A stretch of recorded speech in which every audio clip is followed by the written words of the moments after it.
Chapter 1. My phone chimed with an incoming text message one night while I was washing off my makeup.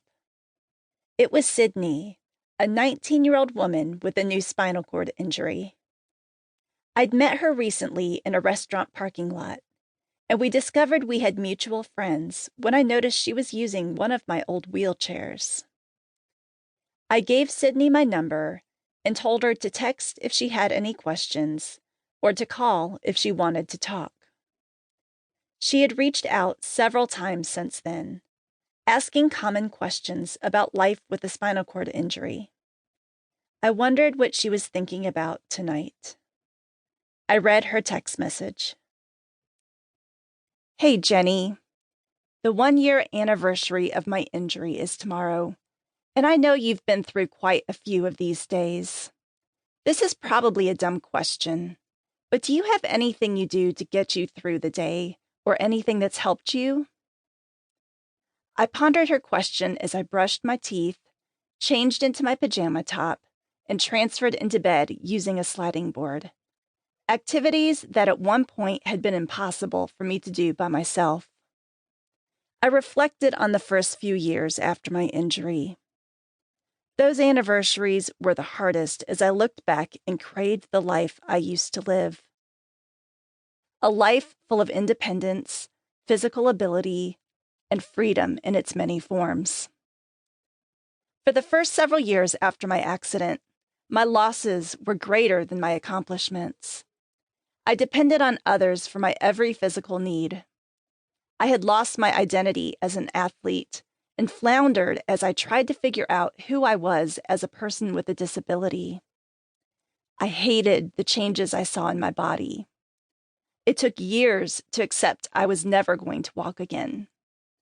It took even longer before I could accept myself without needing to prove my worth to the people around me.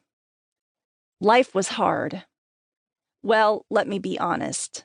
Life is still hard. The year before my spinal cord injury, when I was 15 years old, I attended summer camp in North Carolina.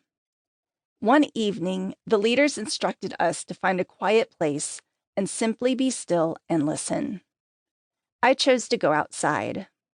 Under the clear sky, I lay down and soaked in my surroundings. The bright stars shining in the darkness, the majesty of the mountains, the dense trees of the forest, insects making a cacophony of sounds. God was simply there. The following words came to me, and I wrote them in my journal. The path before me is long and narrow. It's an uphill battle that will be a struggle. I wanted to know the rest of the story, but no other words came to me, even after months of reflection. And I'm glad. I'm glad God didn't show me all that was to come. It would have paralyzed me. No pun intended. The path set before me at age 16 was full of potholes, cobblestones, and gravel. It continues to be bumpy, uncomfortable, and tiresome. But it's also been beautiful, rewarding, and adventurous. I wondered where Sydney was on this journey. Only 1 year had passed since her injury, and I assumed she was asking the same questions I had. Why me? What can God ever accomplish with a broken body? Why wasn't I headlined on the nightly news as the girl who marched across the stage to receive her high school diploma because of her ceaseless determination? Why? A future full of possibilities wasn't yet on my horizon. I didn't dream of traveling to Mexico. Certainly not to Afghanistan. I didn't think I'd ever compete as an athlete again. I wouldn't play tennis or rugby or row in regattas. Model during New York Fashion Week in this body? Never. And I believed it would be impossible to live on my own as a quadriplegic. All of this was the future I never dared to imagine.